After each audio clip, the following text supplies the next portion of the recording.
The merger of Grieve Gate Company and American Stoker Company formed Combustion Engineering, or CE, in 1912. CE began as a manufacturer of steam control and energy control systems and eventually expanded into boiler production. The company's welded boilers were manufactured with asbestos-containing insulation beginning in the 1930s.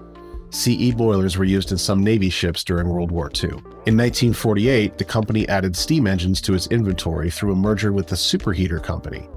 It also distributed asbestos products made by other manufacturers before it began to make its own. The type of equipment manufactured by CE was often required to maintain a specific, usually very high temperature to keep running optimally. The use of asbestos-containing components like insulation, valves, and gaskets was extremely common among this type of equipment.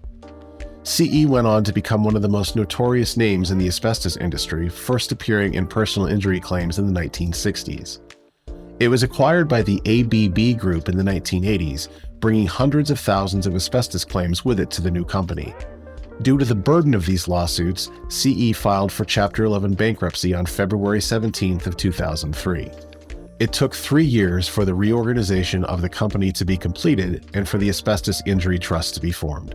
In 2006, the Combustion Engineering Asbestos Trust was established.